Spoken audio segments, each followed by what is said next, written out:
Tell him, McCluskey. Tell him what time it is. Little Hen says it's time to rock and roll. All you people are so scared of me. Come quietly or there will be trouble. Man, that's just me. I'm Batman.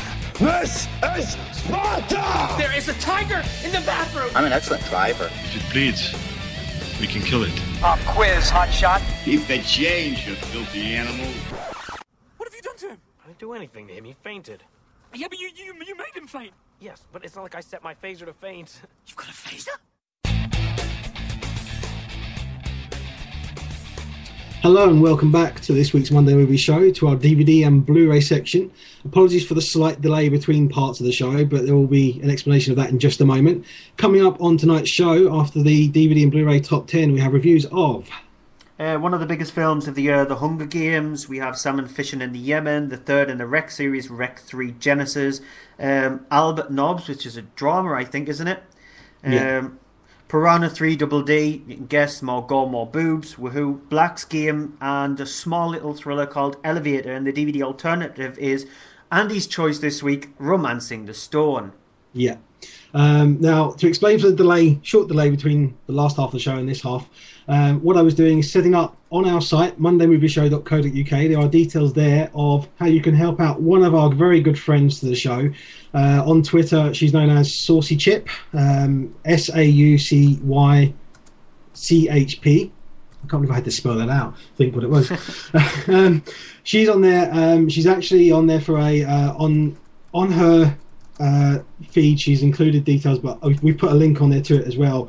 On the Just Giving fundraising site for charities, including the one she's linked up to, Special Effect, which helps people with disabilities. Now, Saucy Chip suffers from epilepsy, and as anyone who watches films will know, epilepsy can be affected. If you see any warnings and things, a lot of times at the cinema, you will see warnings of flashing lights and such to do with the risk that can have to setting off people in seizures. So, as always, the best to her, but we're hoping anyone who's listening will be willing to then go to the site, follow the details and the link on there, and be able to make a donation to her.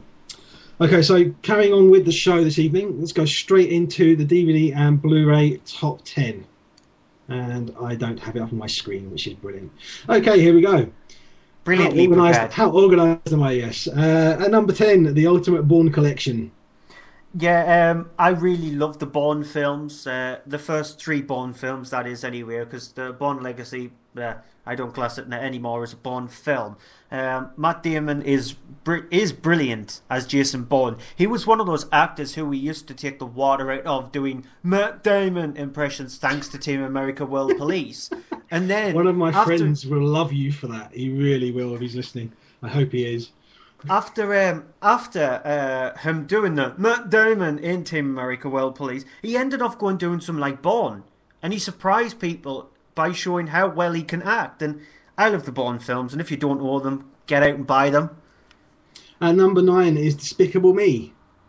Yeah, sequel coming out next year. The best thing about them is the Minions.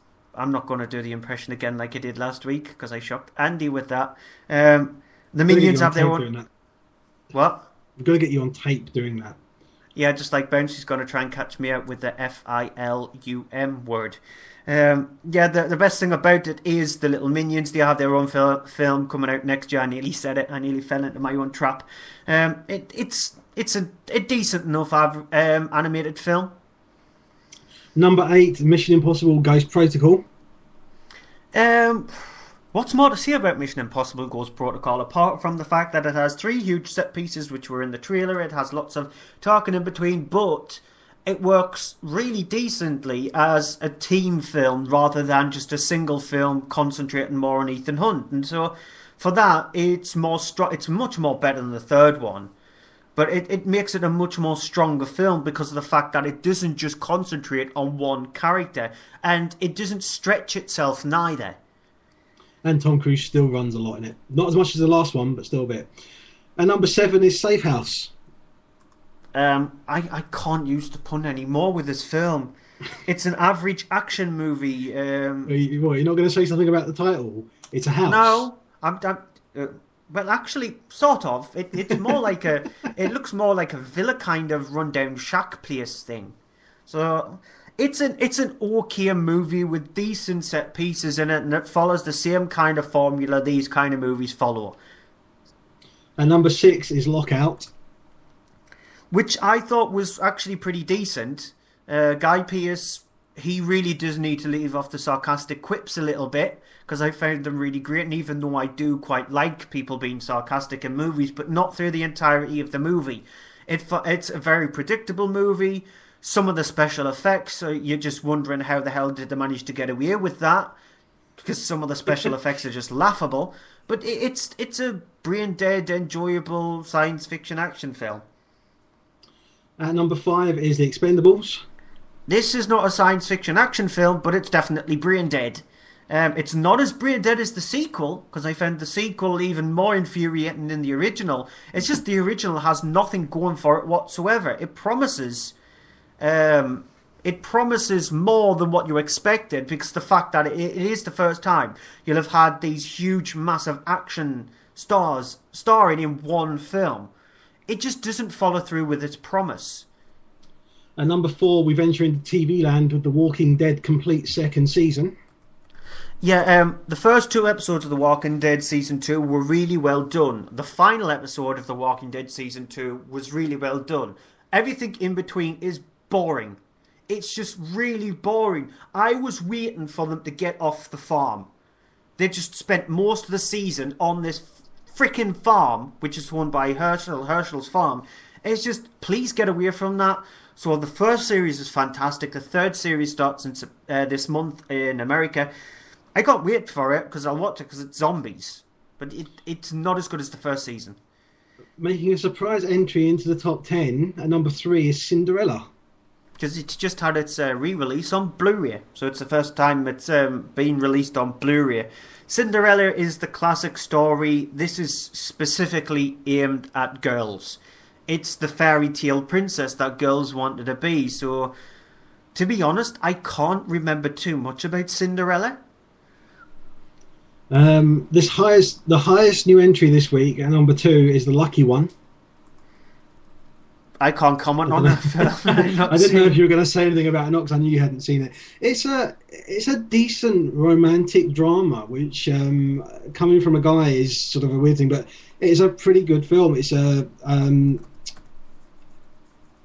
I was going to say Zach Braff, but it's not Zach Braff. It's Zac Efron in the lead, as a guy who's come back from the war in Iraq and finds himself in a problem sort of situation with a bit stressed out with sort of survivor's guilt, and heads off to find the woman that's in this picture that he found. And it's a really decent drama. It's just that it stretched out for far too long with, conveniently this happens or this happens, and you can sort of tell the last 20 minutes of the plot from just about any romantic drama. But it's a decent one, and Zac Efron is a decent actor in it, which means our number 1 movie for the second week in a row is, I'm sure Stuart's going to love this, Battleship. Now, I said The Expendables was dumb. This is beyond dumb. This is just, honestly, Dizzy Monkey, Mark, recently watched Battleship during the week, and he was commenting on it throughout the film. And me and Andy, we were trying to make him to steer to watch the entirety of the film. Because the more and more you watch the movie, the more and more it actually gets ridiculous. He couldn't believe that they play battleships during the middle of the night, which is the only way they can actually see the ship. And I said, it does get more ridiculous, because honestly, it does get more ridiculous. This is beyond, like, brain dead. Even zombies would just walk out if they went to see this at the cinema. Or even if they were given it on DVD, they would just laugh at it. Honestly, it's one of the most stupidest, brain-deadest film that I've seen this year. I did not like it. It is in my top 10 worst films of the year. Okay, we'll move on then to what we'll do. Be back in a moment with our first review after this break. Right, advert. What do I need to say in an advert? Well, I need to say that we're the Gamescast. I need to say that we're on Twitter at the Gamescast. I need to say we're on Facebook. I need to say we've got a website, thegamescast.com, and I need to say we're on YouTube. Oh yeah, and we're on this thing called Spreaker.com. Don't know where that came from. What else? That's probably it. Right, better record it. Oh, crap. That was 30 seconds. The Gamescast. Grown-up gamers talking about games. Allegedly. Right, let's get on with the first review. It's for one of the biggest films of this year, The Hunger Games. It's directed by Gary Ross. Now, I didn't actually check this. Is this Gary Ross's directorial debut? I believe it is. I don't have it on my screen at the moment either, so I can't say, but I think it is his first. I think it is his directorial debut. Yeah, it has a quite a huge cast.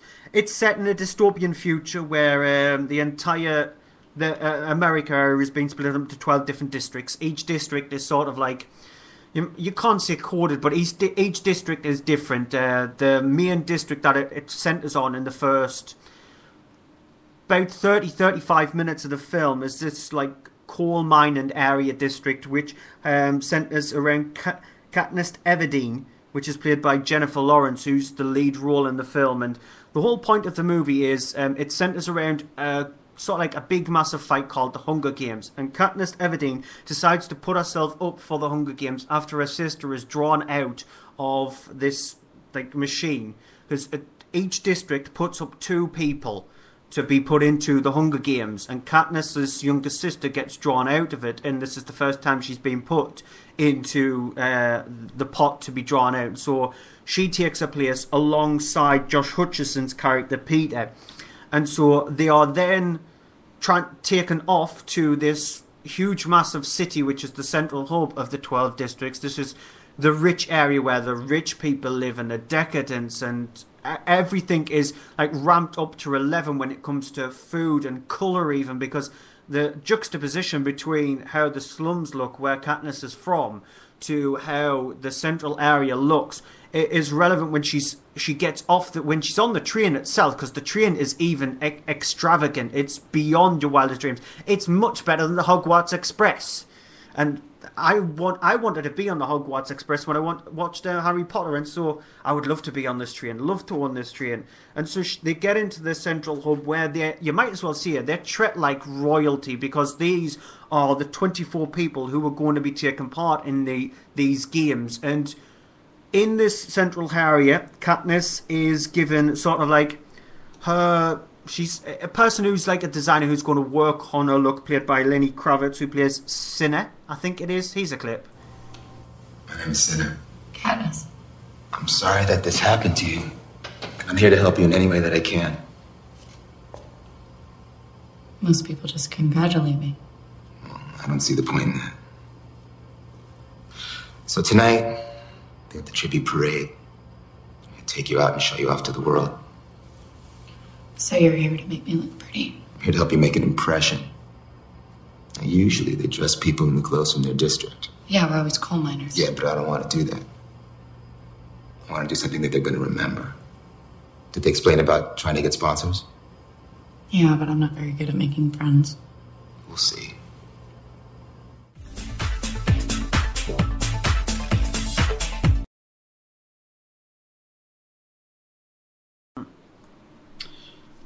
Appears we're both wrong. It's not Gary Ross's directorial debut, but he did only do 2 films before this. He did Seabiscuit in 2003 and Pleasantville in 1998. So he's not a first-time director, but he's left quite a while between films. Yeah, and so the film itself, they're shown off to this parade, and then, like I said, the last hour and a half of the movie is them taking part in the Hunger Games themselves, which it does get really brutal from then on in.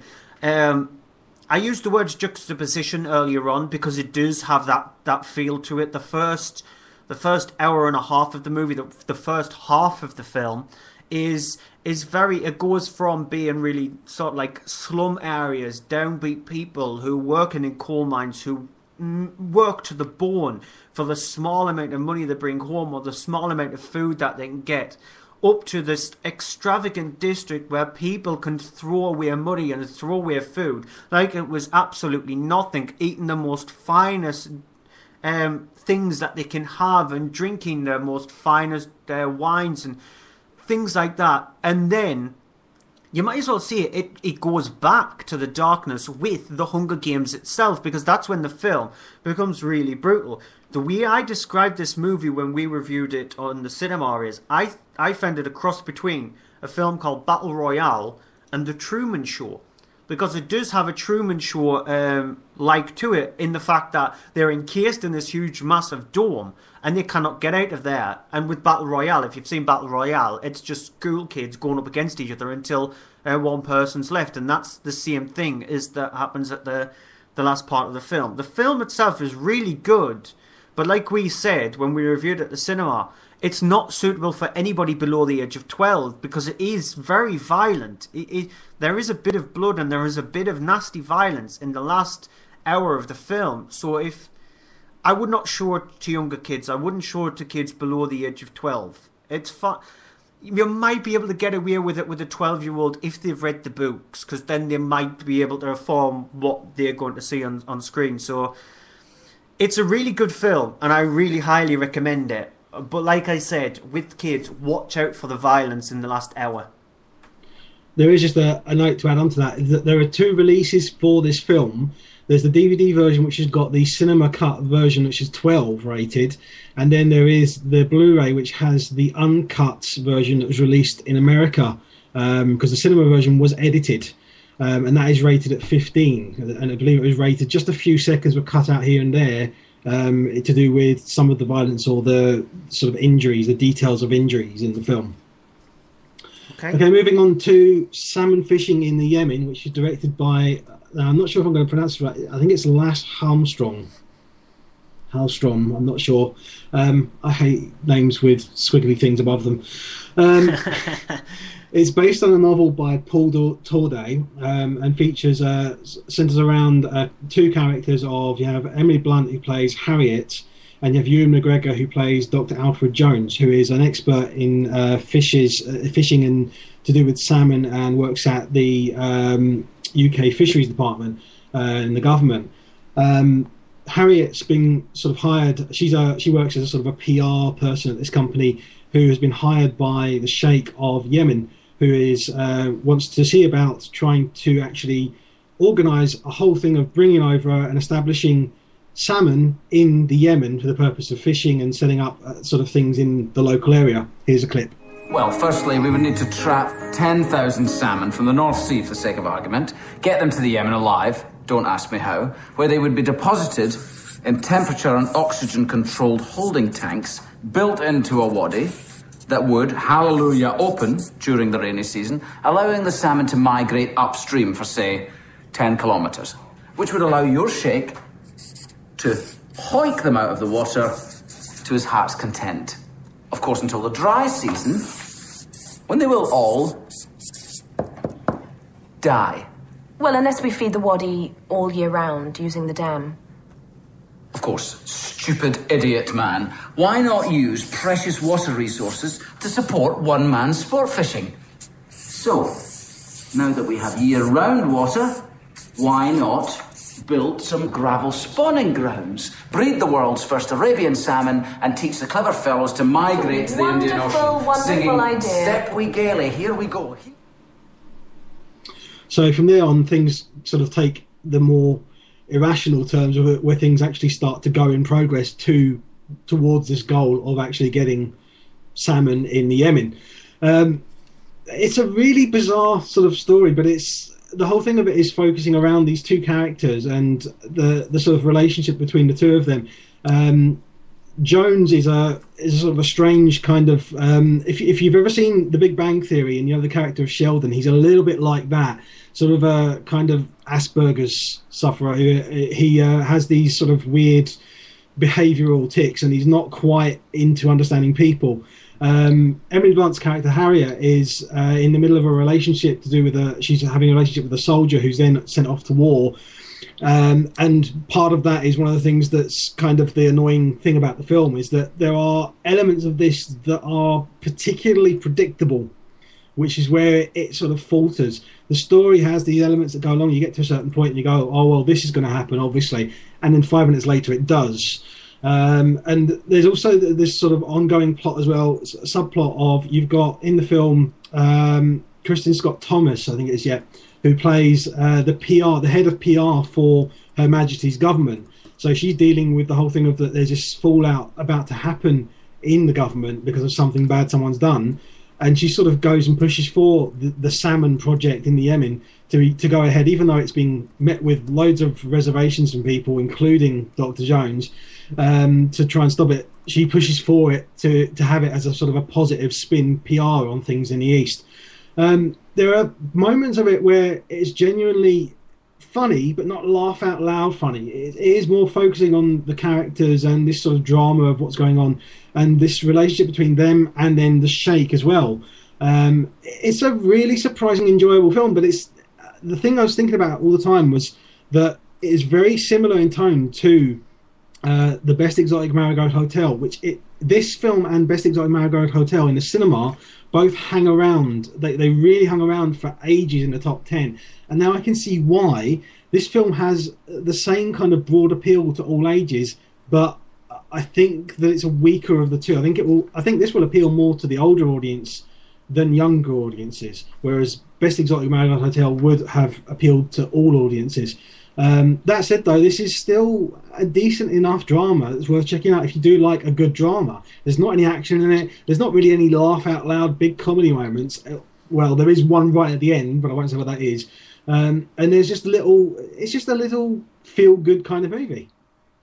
Yeah, I won't watch it. Reason being is because I don't like anything to do with fish. And it sounds really stupid, but anytime when a cookery program comes on and they start talking about fish, even though I love watching cookery programs, I'll switch it over. I have no interest in hearing about fish or anything like that, so I just have no interest in it whatsoever. Isn't that kind of interesting, considering what you're about to review later on? Yeah, true, but the difference between salmon, all they'll probably do is probably give you a bit of a sucky on your hands, to put it nicely. You'll have a little red mark. Whereas piranhas, which I'm going... Yeah, actually, from what I've read, piranhas don't normally attack humans, so it's a bit of a misdemeanor. But like you said, we'll get on that a little bit later on. Giving away what it is now. Yeah, I know. Well, they can probably guess from the lineup that we said. Right, I'll actually do a different film first. Rec 3 Genesis. As you can probably tell, it's the third in the Rec film. Surprise, surprise. This one's directed by Paco Plaza on his own. Because the series was originally done by Paco Plaza, who did the first two alongside, I think it's Juan Baguero. I think it is. I'm not 100% certain because I know he's gone off and done his own film and he's going to come back and help out with the fourth one, Rec 4 Apocalypse, which comes out next year. I know.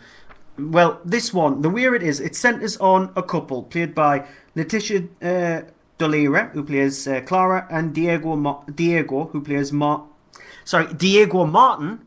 My handwriting's horrible and I can't even read it myself. Who plays Caldo, and they have just been married, and so the first 20 minutes of the film centres around cameras following them. This is actually set before the first two films.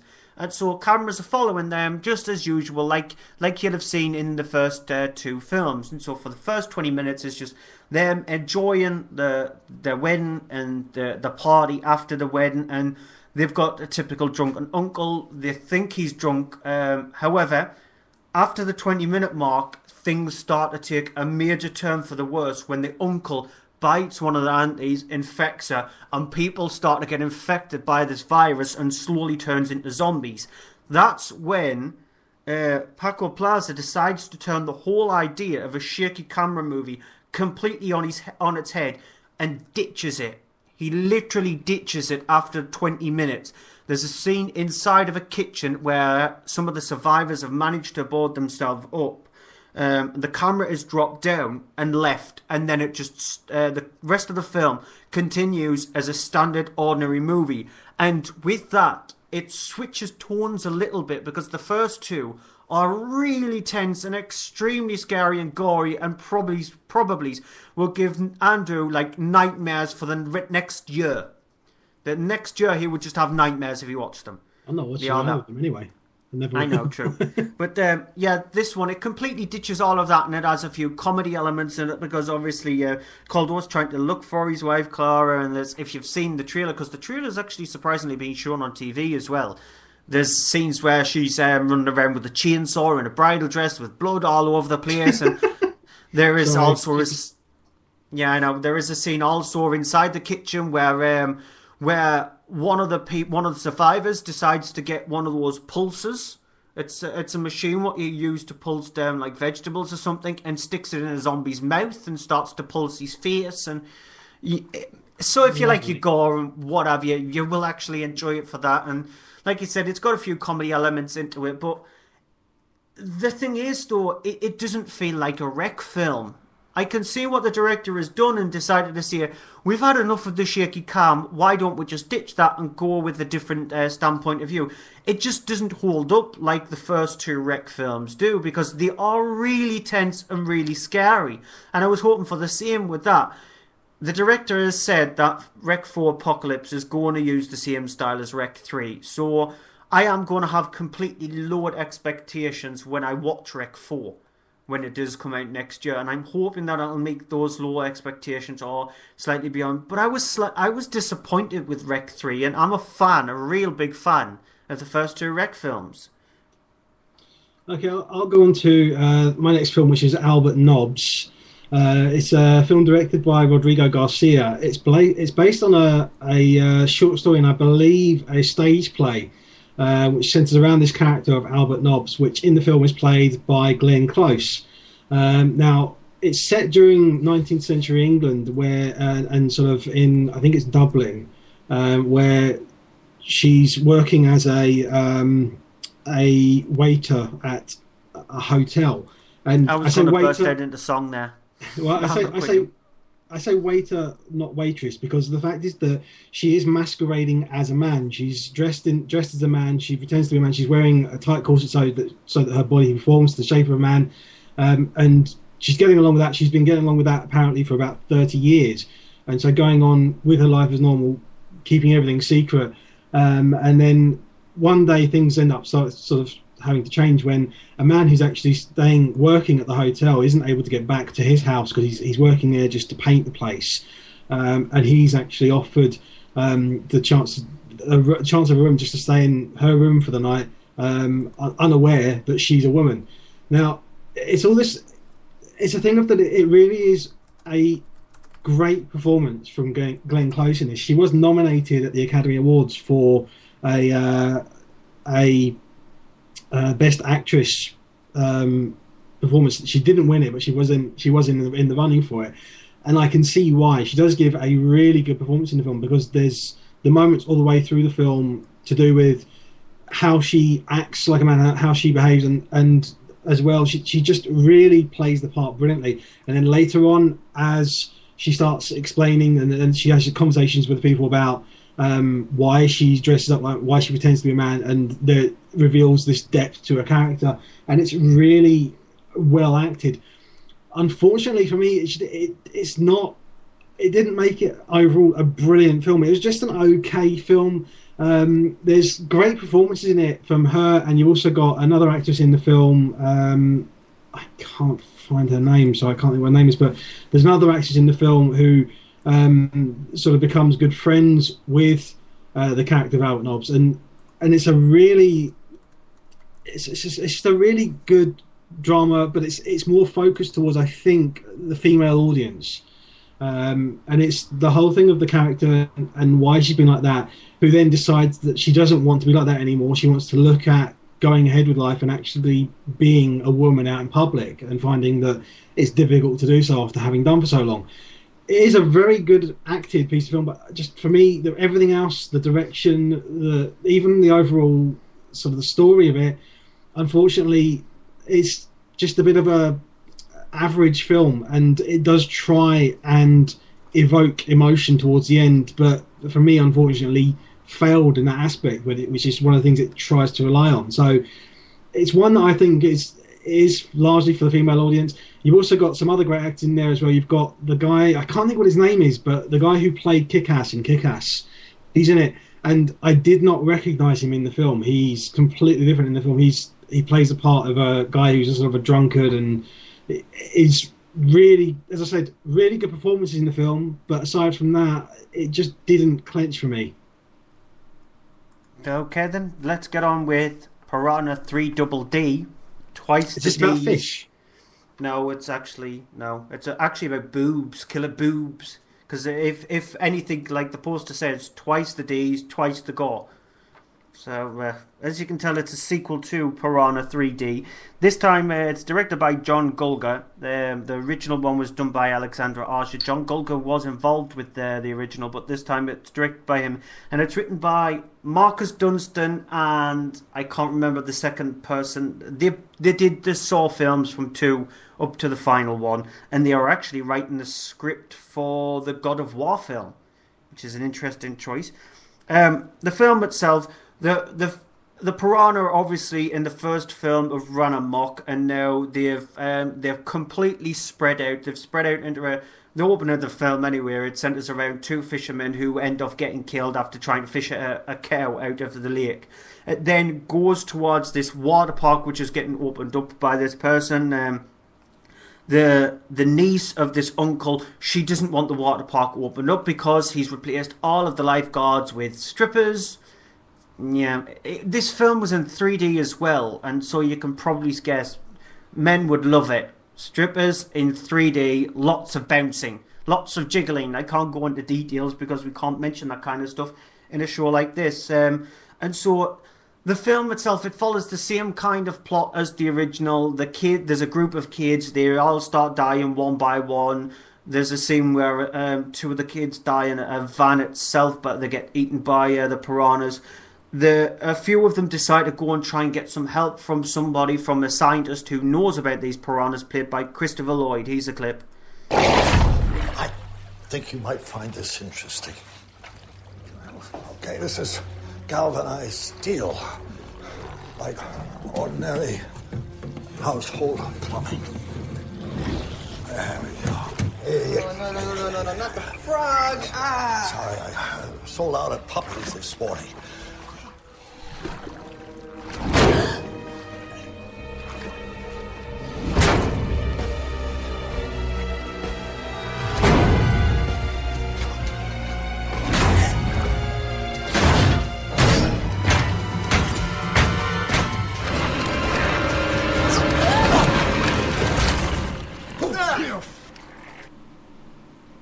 So yeah, Lloyd's character has told him that the fish have gotten even more violent, and the rest of the film is, as a matter of fact, this water park is just about to open up just on the side of the lake itself, and the fish obviously are going to try and get into this water park, and they even have a guard played by David Hasselhoff, who plays exactly the same character in Baywatch as he does in this one, and it uses up the music from Baywatch in this movie. I like the first one because I like Alexander Arger's style, the way he directs movies. He's sort of like a Paul Verhoeven of the 21st century. He's a director who doesn't care. He throws absolutely everything at the screen as much as he possibly can. You look at the remake of The Hills Have Eyes, and it's extremely violent and gory. And the first one it did have its scenes of nudity and things like that, but it still concentrated on the fact that it was violent and gory.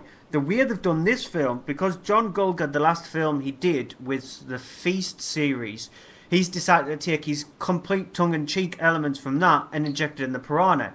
Now, Feast worked. The first one worked. It was a decent little film. This doesn't work because it's not funny at all. It's gory, which is nice because I love my gore, and it's completely brain dead, but it just doesn't work. If you're trying to be a brain dead comedy horror film, you've got to make sure that the comedy is funny and it just overstays its welcome because they use the same jokes time in, time out. The end bit of the movie, in the end sequence, there's some outtakes, and there's even a music video from a song that David Hasselhoff's character is working on during the film itself. So, honestly, it's a forgettable film, which is unfortunate because I really did like the first one. Black's Game, which is a Icelandic film. The original title of it, I believe, is Svata Alik. It's written and directed by Oscar Thor Axelsson. It's based on a novel by Stefan Manni, and it stars Thor Christiansen. I hope I'm pronouncing those right. As Stebby, who's a guy who's sort of a down-and-out loser. He's got nothing really going for him. He gets arrested for a drunken assault one night, And when he wakes up the next morning, he's released after being in the cell. Meets a guy who he used to know as a kid outside, and ends up sort of sparking off this old friendship with this guy who turns out is actually connected to the drug industry in the country.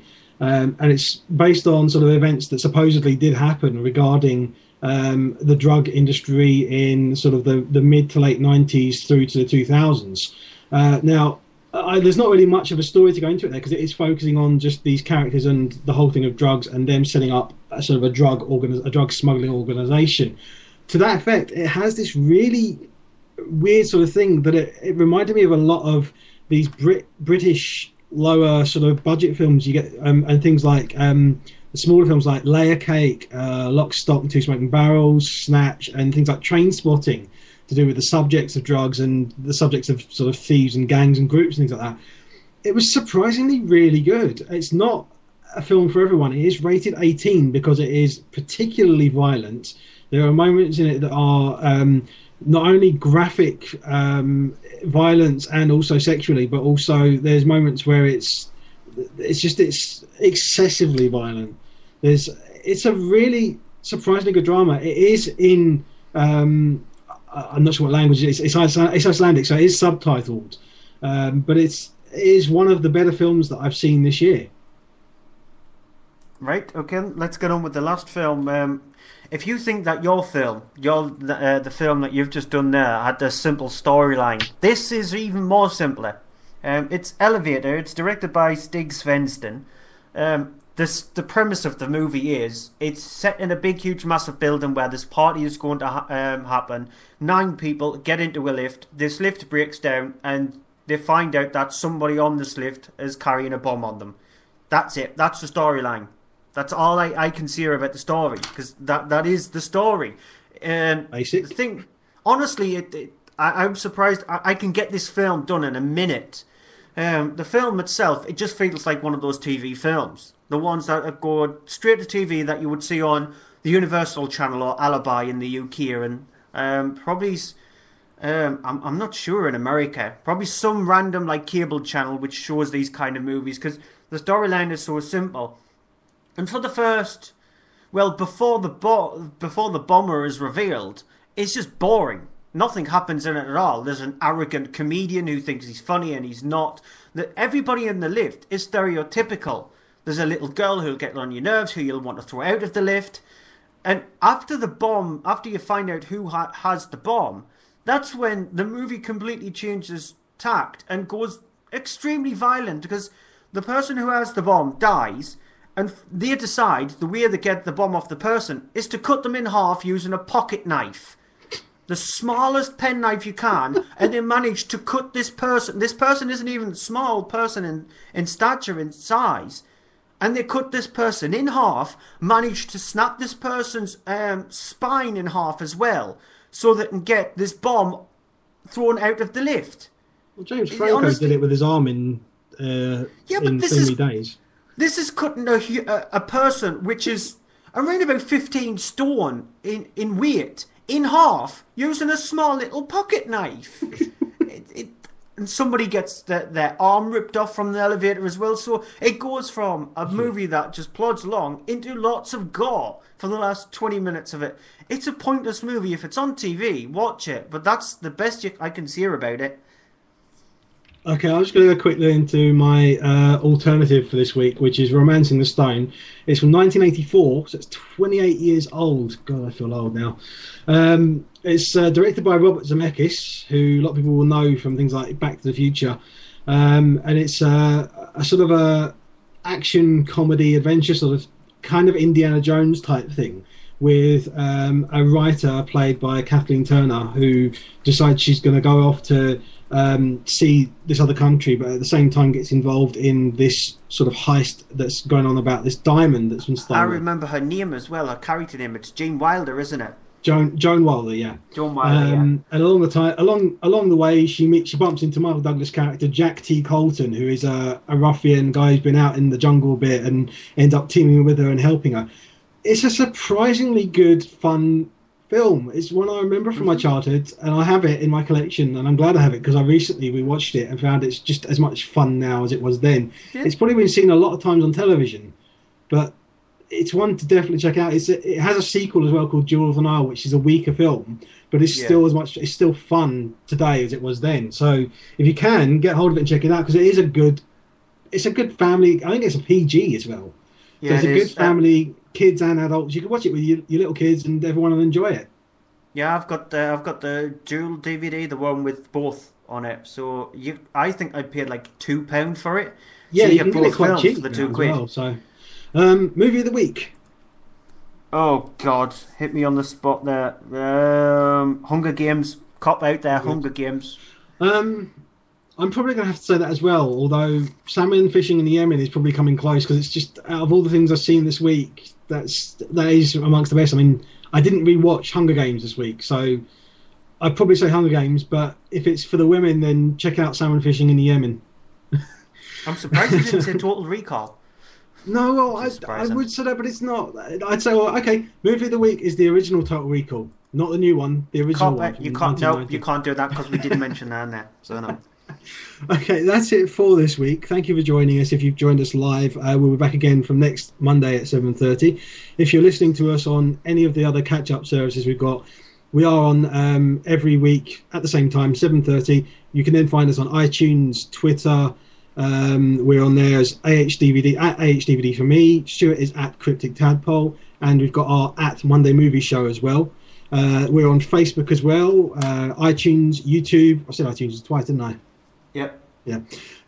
We're part of the Podgods Network, which is podgodsnetwork.com. There's also our good friend Mark and his site that he runs, which is Following the Nerd, again, followingthenerd.com. And we're also on Spreaker as well. If you do search on Spreaker, just search for Monday Movie Show. And check out our site as well, which is mondaymovieshow.co.uk. As I did mention, our friend Saucy Chip is looking for donations in regards to her charity there. So if you go to our site, we have got the link on there and details on there too. So please go on there, have a look. And if you are able and willing, make a donation. Even £1 would be fine, would be great just to help out. Until next Monday, when at some point we will be covering Dread 3D and Lawless in the cinema section, as well as some other releases on DVD such as American Pie Reunion and Jason Statham. The Statham is back in Safe. Until next Monday at 7:30, I've been Andrew. And I'm not going to say my name because I find that really bloody cheesy. I have to come up with something then. Until next week then. Good night. Good night.